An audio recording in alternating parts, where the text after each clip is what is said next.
اس وقت ہم اور آپ جامعہ انواریہ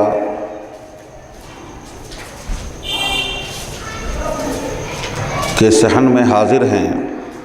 ربیع الاول شریف کے آتے ہی دو رویوں کا ظہور ہوتا ہے، دو طرح کے رویے سامنے آتے ہیں۔ ایک گروہ، ایک طبقہ وہ ہے جو اس ماہ مبارک کو اس نظر سے دیکھتا ہے کہ اسی ماہ مبارک میں ہمارے پیارے آقا، اللہ کے آخری حبیب، سب سے بڑے حبیب، نبیوں کے سردار، رحمت للعالمین محمد الرسول اللہ صلی اللہ علیہ وسلم کی ولادت پاک ہوئی ہے۔ یہ آپ کی ولادت پاک کا مہینہ ہے۔ اس حوالے سے مسلمانوں کے دلوں میں ایک دینی جذبہ پیدا ہوتا ہے۔ دین کے حوالے سے رسول پاک صلی اللہ علیہ وسلم کی یاد آتی ہے، اور آقا صلی اللہ علیہ وسلم کے اس میلاد پاک کے مہینے میں ایک مسلمان وفادار امتی کی حیثیت سے، ایک وفادار امتی کی حیثیت سے اس ماہ مبارک میں کچھ کرنے کا جذبہ رکھتے ہیں، اور یہ کرنا کئی اعتبار سے ہوتا ہے۔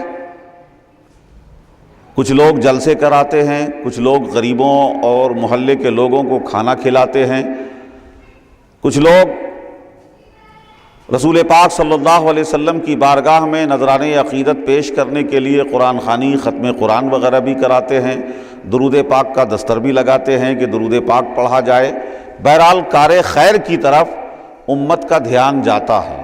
یہ ایک گروہ ہے، ایک طبقہ ہے، یہ بڑے طبقے کے لوگ ہیں۔ لیکن دوسری طرف جہاں مسلمانوں کے دلوں میں رسول پاک صلی اللہ علیہ وسلم کے عید میلاد کے حوالے سے ایک جذبہ، ایک خوشی کا اظہار ہوتا ہے، وہیں دوسری طرف ایک طبقے میں عجیب سی بے چینی چھا جاتی ہے، پریشانیاں لاحق ہو جاتی ہیں۔ اور توجہ حاضر رکھیں کہ وہ بھی اسٹیج سجانے لگتے ہیں، جلسے کرنے لگتے ہیں، محفلیں منعقد کرتے ہیں، لیکن حاضرین محترم صرف اس بات کی طرف توجہ دلا دوں کہ اسی ماہ مبارک میں دونوں طرف محفلیں منعقد ہو رہی ہیں، لیکن فرق اتنا ہے کہ ایک طرف رسول پاک کی عظمت کا چرچا کرنے کے لیے منعقد ہو رہی ہیں، اور دوسری طرف اس چرچے کو کنڈم کرنے اور بند کرنے کے لیے محفلیں منعقد ہو رہی ہیں۔ اللہ اکبر۔ اسے لوگوں کے دلوں میں اس کی اہمیت کم کرنے کے لیے مجلس منعقد کر رہے ہیں، جلسے کر رہے ہیں۔ مسلمان اتنے گر چکے ہیں کہ انہیں یہ بھی پتہ نہیں چل پا رہا ہے کہ اس جلسے کا مقصد کیا ہے۔ مقصد پہ توجہ کر لیں۔ مقصد یہ ہے کہ رسول پاک کی محبت اور وابستگی کا اظہار مت کرو۔ رسول پاک کے جلسے منعقد کر کے میلاد النبی کے جو حضور کے فضائل بیان کیے جا رہے ہیں یہ مت کرو۔ رسول پاک کی عظمت کے تذکرے ہو رہے ہیں یہ مت کرو۔ یہ کلیئر ڈکلیئر ان کا مقصد ہے کہ اس طرح کے جلسے کر کے اللہ کے رسول کی عظمت، آپ کی فضیلت، آپ کے مرتبے مقام، آپ کی خصوصیات، آپ کی خوبیوں اور کمالات کا ذکر مت کرو، یہ جلسے مت کرو۔ ذرا آپ توجہ دیں، جس امت کا یہ حال ہو جائے کہ وہ نبی، وہ رسول پاک، وہ محمد عربی صلی اللہ علیہ وسلم جن کی عظمت کے چرچے سے پورا قرآن بھرا پڑا ہے، پوری بخاری بھری پڑی ہے، مسلم اور صحاح ستہ کی احادیث کی کتب بھری پڑی ہیں، انہی چرچوں کو اگر بیان کیا جائے تو روکنے کے لیے اسلام کے نام پہ آتے ہیں، دین کے نام پہ آتے ہیں، ایمان کے نام پہ روکنے کی تحریک چلتی ہے، بند کرنے کی تحریک چل رہی ہے۔ حاضرین محترم، جائزہ لینے کے لیے اتنا ہی کافی ہے کہ مقصد کیا ہے۔ مقصد ہے رسول پاک کی عظمت، فضیلت، چرچے، تذکرے کو روکنا اور بند کرنا۔ یہ کتنا بھیانک مقصد ہے کہ ایک امتی ہو کر اس طرح کی کوششوں میں لگا ہوا ہے۔ نام کچھ بھی دے دیں، نام یہ دیتے ہیں عید میلاد النبی منانا ثابت نہیں ہے، قرآن سے ثابت نہیں، حدیث سے ثابت نہیں، صحابہ نے نہیں کیا، تابعین نے نہیں کیا، تبع تابعین نے نہیں کیا۔ یہ عید میلاد النبی منانا کہیں سے ثابت نہیں ہے، حالانکہ جانتے ہیں کہ عید میلاد النبی کا یہ ایک ٹرمولوجی ہے، ایک لفظ بولا جا رہا ہے، ایک ٹکڑا بولا جا رہا ہے، لیکن اس کے حوالے سے جو کام ہو رہے ہیں وہ سب وہ ہو رہے ہیں جو قرآن میں موجود ہے، جو حدیث میں موجود ہے، جو اللہ کی منشا ہے، رسول اللہ کے احادیث میں موجود ہے، صحابہ کے یہاں موجود ہے، وہی سب پلٹ کر اسی کا ذکر ہوتا ہے، سارے وہی چرچے ہو رہے ہیں، صرف نام پر اختلاف ہے، نام سے اختلاف کیا جا رہا ہے۔ میں کہتا ہوں میرے پیارے، اگر صرف نام سے اختلاف ہے تو ہم میلاد النبی کہتے ہیں، تم سیرت النبی کہہ رہے ہو، سیرت النبی کا جلسہ رکھتے ہو، تو سیرت النبی کے جلسے میں وہی عظمت فضیلت بیان کر لو جو ہم میلاد النبی کے جلسے میں کرتے ہیں، رسول پاک کی وہی فضیلتیں بیان کر دو جو قرآن میں موجود ہے، جو حدیث میں موجود ہیں۔ قرآن کے پارے اٹھاؤ، آیتیں پڑھو، خدا کی قسم قرآن میں اللہ کے رسول صلی اللہ علیہ وسلم کو اللہ پاک نے وہ خطابات اور وہ مقامات ذکر فرمائے ہیں کہ 1,24,000 میں پوری امت چھان لے، کسی نبی کے پاس وہ خطاب نصیب نہیں ہوگا جو مولا نے اپنے حبیب کو عطا فرمایا ہے، رسول پاک کو خطاب عطا فرمایا ہے، وہ کسی نبی کو نہیں عطا فرمایا۔ یہ ساری خصوصیات، فضیلتیں، عظمتیں رسول پاک کی، عنوان کچھ بھی رکھ لو، ٹائٹل کچھ بھی ڈال دو، بینر کچھ بھی بنا لو، لیکن اسی رسول پاک کی عظمت تو بیان کرو، ان کی فضیلتیں بیان کر کے یہ بتاؤ کہ ہم میلاد النبی نہیں بولتے ہیں، عید میلاد النبی نہیں بولتے ہیں، لیکن ہم رسول پاک کی عظمت بیان کرتے ہیں، فضیلت بیان کرتے ہیں۔ میرے پیارے، میں آپ کو بتاؤں، بہت موٹے انداز سے آپ جائزہ لے لیں کہ وہی جو لوگ عید میلاد النبی کے لفظ سے اختلاف کر رہے ہیں اور اس کو روکنے کی کوشش لوگوں کے ذہنوں میں شرک و بدعت کے کیڑے پیدا کر کے اس کی مخالفت پر لوگوں کو آمادہ کر رہے ہیں، آپ ذرا غور کریں۔ وہی لوگ بخاری پڑھتے ہیں، بخاری سے امام بخاری کی بخاری شریف سے نکال کے رفع یدین کی حدیثیں نکال کر بتائیں گے کہ رفع یدین کا ذکر بخاری شریف میں ہے، دوسرے اپنے موقف کی باتیں، چند باتیں نکال کر حدیث سے پیش کرتے ہیں، لیکن میں آپ کو توجہ دلا دوں کہ اسی امام بخاری کی بخاری شریف میں رسول پاک صلی اللہ علیہ وسلم کی عظمت و فضیلت کی بے شمار حدیثیں موجود ہیں، کبھی اسے بیان نہیں کیا جاتا ہے۔ اسی بخاری میں موجود ہے کہ اللہ کے رسول صلی اللہ علیہ وسلم نے اشارے کیے تو چاند 2 ٹکڑے ہو گیا ہے، بخاری کی حدیث میں موجود ہے۔ اسی بخاری کے اندر رسول پاک منبر پہ کھڑے ہیں اور امت سے فرما رہے ہیں، صحابہ سے کہہ رہے ہیں، اس وقت تم مجھ سے ابھی سے لے کر قیامت، جنتی کے جنت میں جانے سے لے کر جہنمی کے جہنم میں جانے تک کے، جنتی جنت میں چلا جائے، جہنمی جہنم میں چلے جائیں، اس وقت تک کی جو باتیں چاہو آج مجھ سے پوچھ لو، جو پوچھنا چاہو پوچھ لو، بخاری میں موجود ہے۔ اسی بخاری کے اندر اللہ کے رسول کی بارگاہ میں حضرت ابو ہریرہ اپنے حافظے کی شکایت کرتے ہیں، میموری ویک ہے، کمزور ہے، حافظہ نہیں، یاد نہیں رہتی باتیں۔ آقا نے فرمایا چادر بچھاؤ ابو ہریرہ، چادر حضرت ابو ہریرہ نے بچھا دی، حضور نے ایسے ہی ہوا میں دونوں ہاتھ بنائے اور اٹھا کر ابو ہریرہ کی چادر میں ڈال دیا۔ حضرت ابو ہریرہ فرماتے وہ چادر اٹھا کر میں نے اپنے اوپر رکھ لی اور نتیجہ یہ نکلا کہ خدا کی قسم اس کے بعد کبھی کوئی چیز بھولا نہیں۔ اتنی پاورفل میموری رسول پاک نے فضا میں ہاتھ اٹھا کر دے دی۔ یہ اختیار رسول کی حدیث بخاری میں موجود ہے۔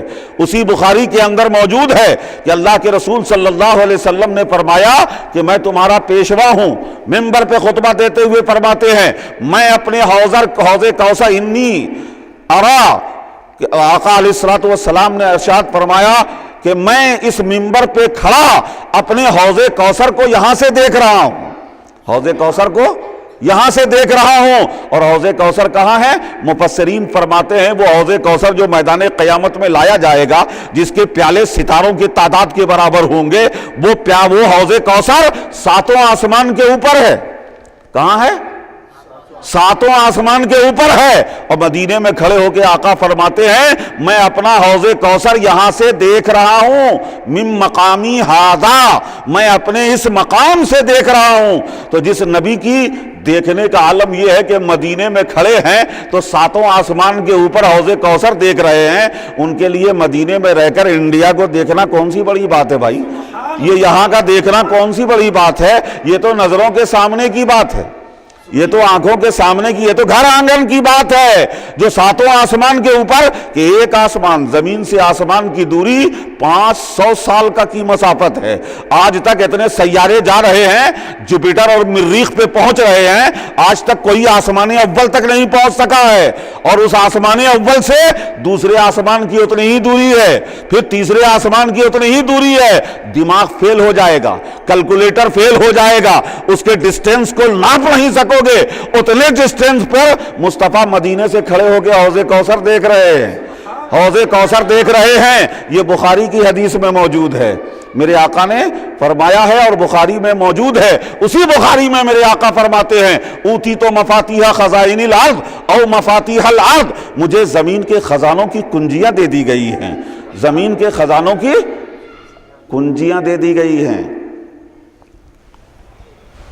مجھے زمین کے خزانوں کی کنجیاں دے دی گئی ہیں۔ اوتی تو مفاتیح خزائن الارض بخاری میں موجود ہے، لیکن یہ بخاری کرنے والے سے کبھی آپ نے مصطفیٰ کی عظمت پر کوئی جملہ نہیں سنا ہوگا، رسول پاک کی فضیلت کا کوئی جملہ نہیں سنا ہوگا۔ یہ بخاری میں موجود ہے، خزانوں کی کنجیاں دے دی گئی ہیں۔ کنجیاں کیوں دی تھی؟ اللہ کو کنجی رکھنا بھاری تھی؟ کنجیاں صرف اس لیے دی تھی کہ میرے رسول تم رکھو، رکھنے نہیں دی تھی میرے پیارے، اختیار دے دیا تھا۔ کنجیاں دینے کا مطلب یہ ہے کہ اللہ نے خزانوں کی کنجیاں دے دی، مطلب اختیار دے دیا۔ اسی لیے تو میرے آقا نے فرمایا، ایک بار نہیں، ایک جگہ نہیں، کئی حدیثوں میں مختلف سندوں سے موجود ہے، جس میں سے سب سے مضبوط بات حضرت عائشہ سے میرے آقا نے فرمایا، اے عائشہ لو شئت لسارت هذه الجبال معي ذهبا، اگر میں چاہوں تو مدینے کے یہ پہاڑ سونے کا بن کر میرے ساتھ چلیں گے، سونے کا بن کر میرے ساتھ چلیں گے۔ یہ ساری عظمتیں، فضیلتوں کی احادیث بخاری میں موجود ہے۔ بخاری میں صرف رفع یدین اور شرک کی حدیثیں نظر آتی ہیں، اس کے علاوہ عظمت مصطفیٰ، رفعت مصطفیٰ، مقام مصطفیٰ، کمال مصطفیٰ، اختیارات مصطفیٰ، علم غیب مصطفیٰ کی حدیثیں بخاری میں نظر نہیں آتی ہیں۔ میرے پیارے، میں صرف بتانا یہ چاہتا ہوں کہ مقصد یہ بدعت سے بہت زیادہ نفرت کرتے ہیں، یہ نہیں ہے کہ یہ بدعت سے آپ کو بچانا چاہتے ہیں، یہ کام پر لگا دیے گئے ہیں، کام پر لگا دیے گئے ہیں۔ میں لمبی بات کروں گا تو گھنٹوں کا موضوع ہو جائے گا میرے پیارے، صرف اشارے میں بتاؤں، توجہ رکھیں، بات سمجھ لیں، کام پہ لگا دیے گئے ہیں۔ سنو، جب تک رسول اللہ سے محبت کرنے والے اور عظمت مصطفیٰ کو جاننے والے اس زمین پر موجود ہوں گے، اس وقت تک قیامت نہیں آئے گی، اس وقت تک عیسائیت غالب نہیں آئے گی، اس وقت تک دشمنان اسلام کو نہیں مٹا سکیں گے۔ اگر دماغ حاضر ہے تو بتا دوں میرے پیارے، رسول پاک کی عظمت و فضیلت، رسول اللہ کی عظمت بیان کرنے کے خلاف پوری دنیا ہے، پوری دنیا ہے، لوگوں کو اٹھا رہے ہیں۔ تم اسلام کے خلاف لکھو، کبھی سلمان رشدی کو اٹھا دیا، کبھی تسلیمہ نسرین کو اٹھا دیا، کبھی کسی کو اٹھا دیا، کبھی ڈنمارک سے کوئی پیدا ہو جاتا ہے، کبھی کہیں سے کوئی پیدا ہو جاتا ہے۔ نبی کی ذات کو ایک نہیں سینکڑوں اسکالرز رسول پاک کی سیرت و تاریخ پر، آپ کی زندگی پر انگلی رکھنے اور آپ کو مجروح کرنے، آپ کی زندگی کی پاکیزہ زندگی کو ڈیمیج کرنے کے لیے اسکالرز لگے ہوئے ہیں، جنہیں اورینٹلسٹ کہا جاتا ہے، مستشرقین کہا جاتا ہے۔ وہ برسوں سے لگے ہوئے ہیں نبی کی ذات کو نشانہ بنانے کے لیے، نمازوں پہ نشانہ نہیں بنا رہے ہیں۔ نمازوں کی تبلیغ کے لیے تو اسرائیل میں بھی اجازت ہے کہ جماعت اسرائیل بھی جاتی ہے، وہاں بھی لوگوں کو نماز کی تعلیم دی جا رہی ہے۔ نماز پڑھانے کے لیے انگلینڈ، امریکہ، اسرائیل کہیں پابندی نہیں ہے۔ ہاں، عظمت مصطفیٰ بیان کرنے کے لیے